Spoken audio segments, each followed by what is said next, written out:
you putting me on the wall, and it means a lot, and bringing me here to have some appetizer. Food. I don't want to ruin my dinner. I'm sorry. Nonsense. I made it for you to eat. This is part of the meal. The appetizer is one of the main parts of the meal. I'm not much of a popcorn fan. Just eat the popcorn, Paul. Welcome to the Tallgrass Film Center. I'm Lester Rowe, and I'm here with the third place winners of the Take36 Film Race of 2022 and Best Actor Award for their film Caravaggio. Perfect. How you doing? Introduce yourself, because I don't want to mess up the names. I'm Brennan Barger. And I'm Travis McCarty. And what was your roles? Co-writer, director, and producer. We had a very tiny crew, so everyone kind of had a very large part. We all did everything. Mm-hmm. Who was the crew? The crew was myself, Travis, Nicholas. He's not here today, but he was the director of photography, the person behind the camera, helped run audio and everything, and then also did the music. Yep. And then my wife kind of did the very last scene. She kind of was there for bringing us food and moral support also. Well, food was very important in this film from the beginning to the end almost. So it was only for you. Mm-hmm. That's it. So how did you decide that, hey, have you done Take36 before? Not specifically Take36, but we've done film races before with Tallgrass. I think the 12-hour one. The 24 hour. 24 hour. Well, I think we did the 36 one when we did it together. Oh, okay. So we But have. I'd done the 24 one a few times before that. We did Ghost Realtor, I think last year, or not last year, 2 that was years like ago. 3 years ago. Mm-hmm. So why continue to do it? What makes you say, hey, this year let's try it again? It's just fun. Yeah, it's a blast. It's just fun to try to come up with something last minute. I mean, everything's so last minute, and everything's just like go, go, go, go, go, go, go, go, go. Yeah. Well, you guys came up with a unique story for one. Last year was very horror heavy, somewhat. This year was a lot more lighter, couple horror pieces, but you guys mixed the two things together with a little bit of comedy, but also this twist. So talk about the story, how you came up with it, but also those elements that the film race has you do, because with the film races there's the elements of a certain kind of shot, location, and then a couple wild cards. So talk about what you got and then how you developed that story. I think at the start, he went to the meeting here and kind of gave us our elements, and we always try and make our elements meld very well with the story, and not be like shoehorned in or just tossed in and be like, oh, here's a thing. So we really wanted to be those driving factors of the story. And we had, we have the best recipes at our fingertips tonight. Yeah, the best quote. Yeah, the quote, the heart, and then the art pieces, my mind automatically went to Cannibal Art Collector. Why? I just what I thought of first, Cannibal Art Collector. I'm very inspired by cannibals? Not cannibals, no. True crime or Hannibal or the show Hannibal. I love that show and that kind of aura of somebody bringing that on. And then he brought up the idea of playing off of that, but having the artist be the person that's trying to figure it out and be, wary about this strange, extravagant person. So the unique thing about this particular story, probably amongst the others that I saw, is that the dialogue was very heavy. It's not, when I say heavy, just wordy and very quick and sharp, and it really was navigating the whole story with Travis's character more specifically. You say you guys wrote it. How much of it was written and how much of it was improv? So the night before, we wrote out basically a full script, and then we were like, all right, we're going to do it in the morning. But, I mean, by the time we got to shooting, we were like, no, this line sucks. Let's just riff it. So basically, 95% of it, I was just riffing. And, which I think you get better stuff if you can, riff it out, But on top of riffing it, if you're listening to him speak now, especially if you went to the Take36 presentation, or I don't know what they call it, gala screening. That's probably the right word. If you went there, you hear two different voices. So what made you decide I need to go with a whole different voice? What inspired that voice? I was just thinking about Atticus Finch, and I was like, that sounds funny, and so I did it.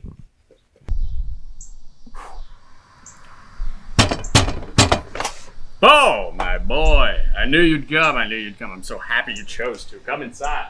Again, I am so glad you could join us tonight. You know, the wife and I, we really do have some of the best food at our fingertips. Now come, let me show you our collections. If you'll walk with me this way, this here is my life's work. I don't know. It's just a fun voice to do. And it's also just like a really overbearing kind of like attitude that I put on it too, you know?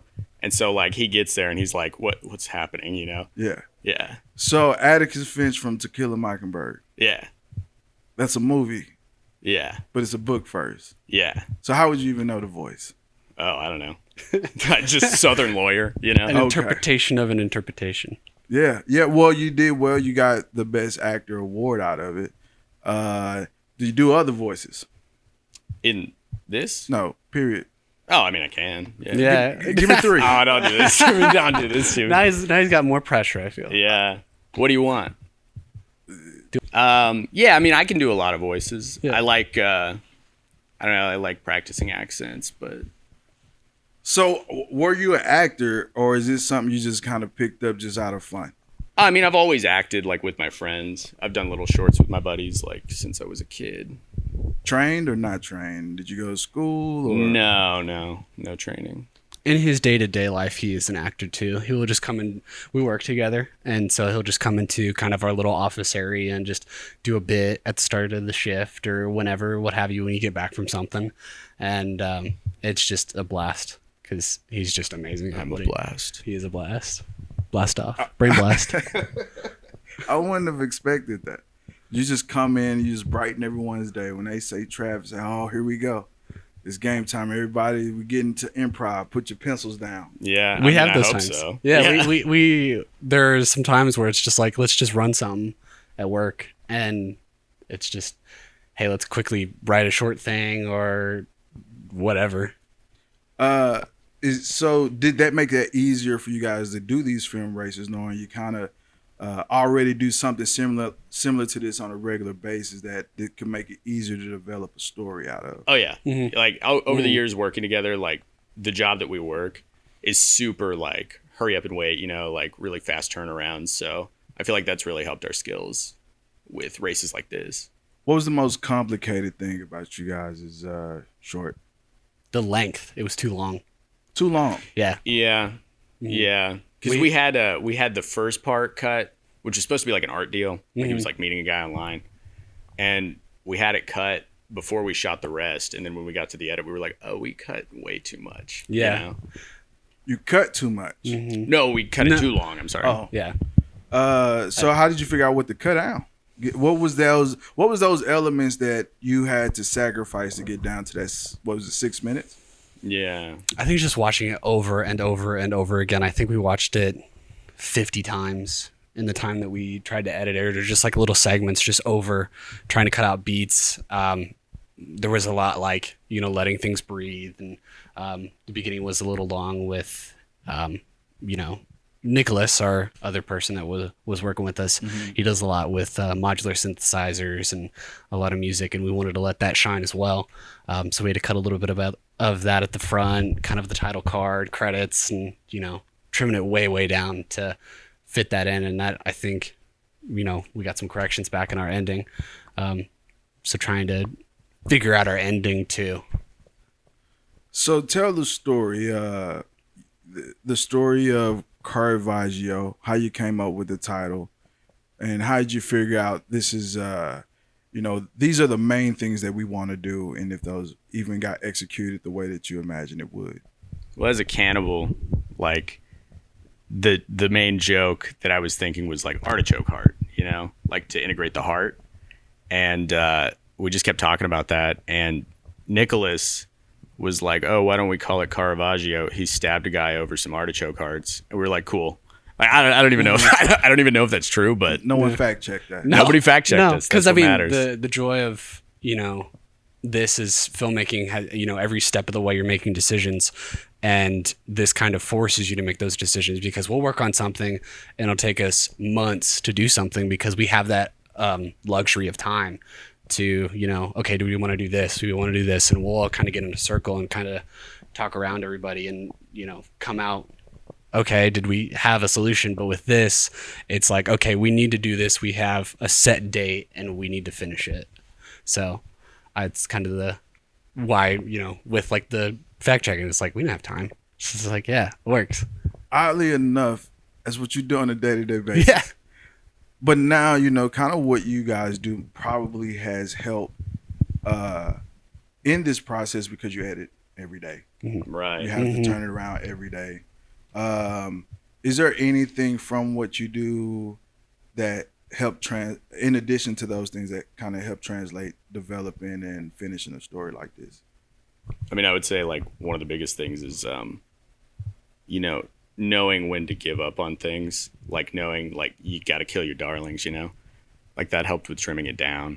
We were like, bam, bam, bam, bam, bam, bam, like everywhere, And, I mean, obviously, yeah, like we have to do, 2 minutes of content in 8 hours and like on a daily basis. So we're always like rushing and trying to turn things around really fast. And yeah, I mean, that helped. Good time management skills, kind of. Yeah. So one big thing a lot of filmmakers are always looking at online and Googling and everything else is what is it shot on? So go behind the curtain and talk about what you shot it on, what you edited with, the technical details of your particular piece. For camera, we shot on a Blackmagic Pocket 6K with a DZO 24 to 55 or 20 to 55. That's my rig. I love it to death. I kind of got some LUTs that I developed with it to kind of give it I love Ari. I've never touched an Ari. I want to one day, but Ari is a camera. Okay. And so I've tried to emulate that as best as I could with the Pocket 6K because the 13 stops at dynamic range, and with the house we were in, and which is we didn't have any really direct light on anybody. I'm a big lighting guy. I love light, love painting with light. So we didn't have any. There were a couple shots where it's like, okay, we need to have the light on somebody, but because of the house, it had a low enough ceiling where we just bounced it off the ceiling all the time. Kind of to go to that aspect. And then editing, we edited in DaVinci Resolve because just to keep with the file format, and kind of switching away from Adobe Premiere just because of problems that I've had with it. And I have problems. Yeah. So just the crashing kind of, we wanted that reliability because we've had problems with switching back in between programs. So I knew that if we started a project in Resolve, it's going to get us there. And then miking wise, we had a shotgun mic and a boom, but with our small crew, we didn't have someone to hold the boom. So we just lobbed everybody up. And I think audio was a big problem for us because we synced all the audio up to all the clips, and in that syncing process, I did not switch over from mono to stereo. So we'd have tracks with like left speaker, right speaker, and it wasn't equal or anything. And I think that hurt us a little bit, but I think most teams usually have the struggle on the audio side. It's a lot. Because it's, it's a whole different experience. I mean, as long as you are YouTubing, you're going to probably see more videos and content built around camera use, how to shoot, how to color, all the stuff that comes with the picture, but very little of that will be great audio experiences, or if it does, it's really, really basic. So I think overall, everyone is going to struggle on the audio side because that's a whole different world in itself, especially when you got a small crew like you two. Did you guys share editing duties, or we switched off every couple hours to get a nap? I understand. Oh yeah, we're all you mentioned we talk, we edit every day, so all of us are proficient.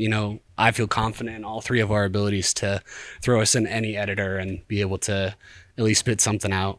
On more of the equipment side, we also, for the all-important arc shot, we used a gimbal and their Fujinon, and we also had Fuji, not Fuji, XT3. Mm-hmm. He also has a 9mm wide lens. That was fun. Yeah, so those wide shots where it was okay. up close on his nose. Yeah. I was like this close to his face. That makes sense. I thought it was you guys got an effect to do that. So, Nah. because I don't have any like super wides like that because I just don't have any reason to. Oh, they're fun. It's fun. They're fun. I just don't know where I would use it. Right there. True enough. Good acid trip type of. Oh, not that I would know anything about Of course not. dabbling those. And I think you just come upon those things gear-wise randomly. Like, there's going to like online, and we'll spend like hours on eBay, scouring eBay, and be like, oh, here's a crazy Russian lens for $50. Yeah. I've done the same with. There's a Goodwill auction site. Did I tell you about this? So it's a Goodwill auction site where I found a set of those Shannon lenses. Some YouTuber talked about it, and they did look really good. And by the time that I saw the video, I went over to eBay, and it was like 3x the price for like each lens that he talked about. It was like 5 lenses. Then I just happened to stumble upon this Goodwill site, and it's just like an eBay but for Goodwill. And it had a whole set of those lenses for like a quarter the price. And I was like, do I need it? I don't need it. Then the day that I decided I wanted to get it, already gone. Yeah. But I'll go on there on a regular basis looking for, basically people put things that they don't realize they have something great. And I get a cheap lens or expensive nice lens for cheap. I got a Polaroid camera from there. It was real nice. Yeah. For like $15. Yeah, you got to hit those like estate sales too. Yep. That's where I get a bunch of records usually. Yeah. And anyway, that's a whole nother. Yeah, I can tell you that Diesel lens is not. It was not a find. It was a very well calculated. Like, okay, I need to budget that one. Oh, the DZO. Yeah. Yeah. No, you got to budget that. You took out a car loan and everything. No. You gotta make sure. Finance is. I love finance. So. Yeah. No. No. But, so what inspired you guys as filmmakers? What are some of the type of films that you like watch? I know you mentioned some true crime, but what's one that's like you watched that, you saw that and thought, I want to do this? Like a start of like the career of wanting to do something? Maybe, or just something that's like you see that and you say, I got to make one of those. Something that influences my like comedy is I mean, it's kind of an old classic, but like Tim and Eric, the Tim and Eric bedtime stories. Have you ever watched those? Yeah. Yep. Just super dark with just some like childish like joke in it, you know? And that was kind of like, I like the vibe of that too. That's kind of the vibe that I wanted to do in this, you know? I can see it, especially in the way that things twist. Yeah. Kind of goes back and forth. Like a character like yours, where, is he accountable or is he evil or is he not? And it goes, and all it takes is one line to really make you go, well, maybe he's not. And those old Tim and Eric shows would always just be kind of over the top, and then if it went there, it went fully deep or it didn't. But you never really knew on a regular basis. I don't know about Travis, but I'm a very large Alan Resnick fan. Oh yeah, dude. He does. Okay. Yeah. So if you watch me around office, I'll wear a Quick Time is Not a Codex hat. That's that guy. Okay. Yeah, definitely one of my idols. He is the king of starting something and it being just like the weird. It's not weird. It's like a tame, like, okay, I'm just watching something on the internet, and the more that it goes, it just escalates and escalates and escalates and escalates. He does a lot of work with Adult Swim. He did This House Has People in It. Haven't seen it. Oh man. Unedited footage of a bear. Unedited footage of a bear. No. Have you ever heard of Wham City? I have. He's in Wayne Wayne City. Okay, He's in Wayne you City. start throwing out these titles. And Oh man, if anyone's out there and they want to watch some funny stuff, Yeah. that's like our humor. Is Alan Resnick? Okay. He has a Twitter called Bath Time with Alan, where he just talks about stupid stuff covered in bubbles in a bath. And this is the inspiration for you. Absolutely. Yeah. This is where this came from. Yeah. Absolutely. Yeah. Okay. How long did it take you to write it? I mean, 4 hours. yeah, Yeah. I don't know. Where did you spend most of your time? All in that house. Yeah. We edited there too. Yeah. That's my house. Oh, well, resourceful. I really like that Kansas thing you have up there. Oh yeah, do you? Yeah, that's actually Yeah, from it's our a pretty cool thing, huh? It's so if you watch a television show in the what was it, 80s? Like the 60s. The 60s, it was used as a weather map. That was. Yeah. They used to pin weather to it, and that was a weather map. It's our insider trade secrets. There you go. There. Okay. And then we also that Jesus portrait. It lights up. We were trying to figure out a way to get it to light up, but cables. And then that demon mask. It's like an actual mask. It has eye holes. We wanted to have that over my shoulder, my character's shoulder. Paul. He Why? because in the third, when we lined up to have the over the shoulder of Defont, was that your name? The last name? Yeah, Defont. Yeah, so like Defont.com. we like one of our last shorts. One of our characters' name was Lorem Ipsum. Lorem Ipsum. Ipsum. Yeah. Wow. So we like. Little fun facts. Yeah, we Okay. like font jokes. I don't think the last name Defont ever came up anymore. No. Okay. That was 'Cause just I for trying us. To think, I don't know if I heard the name of that. That's why I said your character. I couldn't think of the name. And then of course we went to like random name generators like Paul. Fantasy name generator. Yeah, Paul Vesco. I was looking up like Cajun names. Yeah. So What was your first my name? guy's name was Jacques Defont. Yeah, Jacques Defont. Never saw the light of day, but At least you got it down there. Fun Yeah. fact for anybody that watches this, they learn Yeah. something a little bit more about the story. Yeah. But the mask, we wanted that to kind of to play off. You have Jacques in one side, me on the other side, and have that like ominous figure, like kind of protruding over the character. We also tried to have a Chekhov's gun in there with the little statue guy. The little cowboy. Yeah, the little You cowboy. see the cowboy in the first act. It was And actually then the cowboy goes off. And then, I mean, it was the second the act. cowboy goes off. So you guys see, that's the interesting thing about these shorts is that you will have someone in your guys' case that really put a lot of thought into the little extra hits and hints Oh, yeah. of things that most people are trying to. Okay, we got the story down. We got where can we shoot it? Okay, we got it shot. Okay, it's time to edit and sound. And you guys are spending a little bit more time with setting the scene, Yeah, my tell these dining room additional stories. doesn't normally look like that. We hung all that in there. Sadly, Like for that night. Yeah.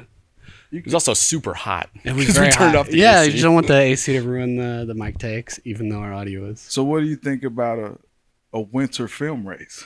I would love it. Yeah, it'd be great. I would No, love it's it. Too cold for that. Too Um, cold for that. oh, we could do like not to give anything away, but we like the old. There's like this dude somewhere in the world where he builds like old metal robots and like leaves them out in the snow, and it looks very like video game esque. I think you have a picture of it in your office. Oh, that's a painting. Oh, a painting. That's that guy, Simon Stahlberg or something. Mhm. Don't know him. He's got a really cool style. It's like winter he steampunk. he had a show on like Amazon, but the show flopped. It was called Tales from the Loop, I think. Yeah, I never watched it. I never watched it, but I knew it. I thought I wanted to watch it, but I'm one of those people like I can't watch everything. No, me No, neither. yeah. I'll see it and like want to watch it, and then find out it got canceled. Like, man, I should have watched it. Speaking of the art, there was some original artwork in there. Oh yeah. Who did it? Kathleen Hankins. Kathleen Hankins. Yep. Starry Spurs on Instagram. She's killing it on Instagram. She's got Dude, she 20,000 is. 20,000 followers. Yeah. I've seen her do it, and we'll be like in meetings for our stuff, and she'll just be on her iPad and just drawing away on her iPad, and it's just fun to see how symmetrical and perfect, and so Yeah, she does like kind of like American traditional Yeah, tattoo yeah. style. I never thought about that when it comes to stick figures. No. She drew the heart. Oh No. I drew that. Are you talking about the little painting for the art deal? Yeah, I drew that. So that was just. I'll let y'all go on that journey just so I can do that. Oh, we were talking about the heart. Yeah, the heart. We wanted to to give Kathleen as much praise as we can because she's just an amazing human and an amazing artist as well. Yeah. But the stick figure, now that was just I writing. whipped that bad boy up in about 20 seconds. Wow. Yeah. Wow. So I was Savant. typing on my it. computer trying to get the script going, and he just opens this closet, pulls out a piece of paper, and then 30 seconds later he goes, "How's this work?" And I couldn't stop laughing. It was perfect. That really counts as 2 pieces of original art. Ah, there you go. I guess it does. Yeah. So did she loan that to you? Or do you guys own it? No, she just gave it to us. Yeah. Just own it. Mm-hmm. Well, it's nice that you put a contrast and styles on your wall. Yeah. It's beautiful. Well, he's an art collector. He's got to have that vast, collection. What else do you guys have coming up, if anything? I think it's just grinding stuff out. We do stock footage in our free time sometimes. And then honestly, kind of just keep going with the shorts. We like writing. I personally love writing and just creating a world. It's like personal escapism without, doing other things. And it's fun. And I love acting. He does love acting. Okay, I know he loves acting. What do you prefer? Do you prefer shooting or editing? I don't know. I'm sure later down the line, if you were to ask me this question, I'd have like a finite answer. But at the moment where I'm at in my life, just any way that I can have a camera and spit out or do whatever and have this thing that I can put my name on or have me and my friend put our names on and have this thing and say like, I did this. Mm-hmm. I think that's the joy for me. I don't have like this thing of like, I love filmmaking or like I love holding a camera doing that and that's it. That's the single thing. I just like having a thing where I can create it and say like, look, Mom, I did a thing. Oh, so you do this for your parents? Yeah, I'm a big mama's boy. Big mama's boy. Are you planning to come back next year next year for another Take36? Absolutely. Of course. Okay. What is the of all the Take36 or film raised projects you guys have done over the years, either together or separately, what's been your favorite project that you worked on? Probably this one. Yeah, I'd say this one. Because it went smoothly. Mm-hmm. We have not horror stories, but just like situations in the past where, okay, we haven't learned those experiences yet. I think with the experience we have with our jobs and doing a couple of these, we kind of know not the do's and the don'ts, but some of the things where it's like, okay, this is going to help us instead of hinder us, and be like, okay, we've had this situation come up before, and being able to work around that. What was the worst experience? Or Travis, what about you? What was my favorite? Oh, you said this one, right? Oh, yeah, absolutely. Yeah. The worst one, I would probably say was 3 or 4 years ago. Mm-hmm. We were working with this dude that wanted to write, and like he kept wanting to rewrite everything instead of shoot. It was insane. Yeah. And so we had just like a lot of interpersonal conflict on the team, and we just ended up not getting anything done. That was a big influence on this one. Like we set a goal of, okay, we got our stuff that we needed to have in the film, and we just sat down and like, okay, let's think of an idea. And, I was on the phone with him and talking, and my wife was in the room, and we were talking about everything. And then we're like, okay, let's just run with that and let's just go. Mm. And we'll just let the filmmaking decisions make it. So still on the line of struggles and headaches, what was the hardest thing that you guys kind of had to fight through in developing and finishing this one? Staying awake. Yeah, just staying awake. I took probably 3 little hour naps. Yeah. So you guys ran the full 36 hours? No. We wrote the first night, went home, and then I wanted to shoot in the morning at the location at our by the Old Town Theater, because I knew it was rising in the east. And then What? You gotta know when the sun I didn't know I rises. was sitting next to the human almanac. So the sun rises in the east in the Old Town area, and when the sun comes up just right, it gives a nice line over the buildings and has that nice contrast of stuff in the bottom that's not lit by the sun and then stuff at the top that's lit by the sun. Well, we had a shot where he was going to be on top of the stairs, and I didn't want him overexposed from the sun and me be underexposed when we had that shoot down on the shot. So we had to quickly get there right as the sun was rising, and then when we shot our just talking at the bottom, we could have that contrast at the top. So And that was your ag report. ag report for the day.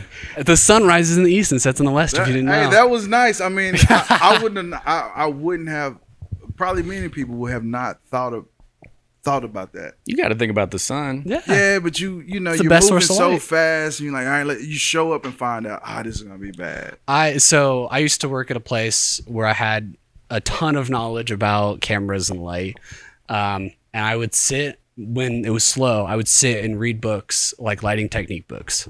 So I have that's like my main passion is lighting and seeing, like, I'll walk into a room and being like, okay, yeah, I like this, and seeing like looking at people and being like, okay, if I were to stand them here or there, how would that kind of work with, like, because you got your eyeballs and then you get your camera, which is another set of eyeballs. And I think having that third way to look at things is fun for me. Well, that's important. That's important on so many levels that I could speak on, and I'm pretty sure you can speak on. Oh yeah. Just in what you like I said, what you guys do day to day, and then even some of the things that I have to do day to day. That lighting is very important. Just like you said, in terms of painting the room, shaping things. It's 90% of filmmaking. Well, yeah, man, motion pictures. Yeah, it's true. So, well, I'd like to thank both of you guys for doing this, sitting down. The film race is tough for everybody. And so when you have, I believe it was, 18 teams? She didn't say anything, so I'm going to go 18 teams. I think there was 18, yeah. And 3 winners. I mean, in terms of our main winners, we have, your audience awards, you had student awards. But when it comes down to it, the main winners, you have 3 of them. It's hard to cut through that noise. And not only get 3, you got Best Acting Award, which I thought you did a great job. Thank you so much. When I saw it, Brendan told me you guys was going to enter. I was like, I'll look for it. But, everyone says that. Yeah. And then when I saw you guys come on the screen, I'm like, here we go. Here we go. And then Travis comes on the screen. I'm like, look at Travis. Yeah. Doing a voice. Okay. So, I mean, it impressed me, just knowing what you guys do. But obviously, it impressed an audience and judges enough that you guys walked away with a 3rd place award and a Best Actor award. I mean, I want to talk on just the other 18 teams. We only saw 10, 11. We saw 12, I think. 12. We saw 12 that night. And I did not see a single film where I was like, I saw of course, I saw the most problems with my film, but I watched all 10, 11 of those other films, and I was shocked. I was so impressed. The guys at One Take, I think, is what they do. The Case of the Mondays. Case of the Mondays was so good. Yeah. The Heist movie was amazing. What was the other ones? The vampire one, the vampire artist was great. I loved their colors. Yeah. Absolutely. I didn't see a single film where I was like, It was so like everyone had a great outing at this one. And more specifically, if everyone had a great time, that makes it even better. Oh yeah. I loved the black screen of silence, and then everyone cheering when their film came on, and that was so much fun. Oh, you like the drama? The drama's fun. Of it all. Drama's fun. Yeah. So, later, pretty soon, we'll be showcasing all the films here at the Tallgrass Film Center, the very room we're sitting in with these big, comfortable seats. I'll be here. Monitor. Show up. Everyone show up. And have a good time rewatching, and then you can probably watch. You will be able to watch all of them if you can sit there and dedicate 3 hours, get some popcorn, get some shirts and stuff, and enjoy it. I don't know if we can, but we got a lot of bloopers, lots of bloopers from ours. Yeah. I want to get them out there. They're pretty funny. Well, we can just post them. Can we? Yeah. I mean, on ours. That's a Hannah question. Hey, Hannah, can we post our bloopers? Cool. There we go. Okay, cool. So Bloopers coming soon. Yeah, check out Sunspeak Studio on Twitter, Instagram. We'll be that's Facebook. Facebook. That's our umbrella company that we Umbrella. we That's are our umbrella. company. Yeah, that's our company. Sunspeak Studio. So check Sunspeak Studio out on Twitter and Instagram, Facebook. We'll be posting our bloopers. A lot of popcorn fun. I love popcorn. A lot of popcorn. Got some pop. We got designer popcorn back there. Designer popcorn? Yeah, it's fancy. We're popcorn fans. It's really Oh, good. yeah. Vegan popcorn, I believe. Vegan is. popcorn. Well, all I popcorn is don't know. vegan. What I had with, you know what? That makes sense. You're right. Well, no. There's like butter on a lot of it. You True. know? Thank you for saving Yeah. me. Here. I'm vegan, man. I got to look for that. That's right. You are vegan. Yeah. Well, I have a fancy popcorn maker that we brought, and Yeah, yeah, we had to yeah. shoot them. So we love popcorn at the office. Love popcorn. So we'll go to like with the Warren and just walk in, buy popcorn. Yeah, we buy a bucket a week at least. Yeah. And so I bought this turnstile stovetop popcorn maker, and we were munching on some popcorn. And Nicholas, I think, was like, "All right, we're eating all this. We just got to have it in here." So we made that. I think that was probably one of those funny moments for me. He was like, try the popcorn. Yeah.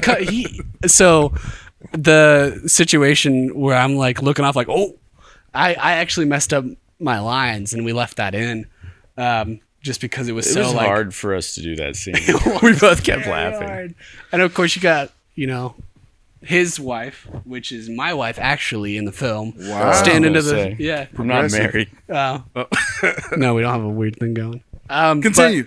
I have to look at him. I'm looking at his forehead. I can't look him in the eyes, and just crackling laughing. We're sleep deprived and can't think of anything, and so. As you either gonna get giggly or get very mean.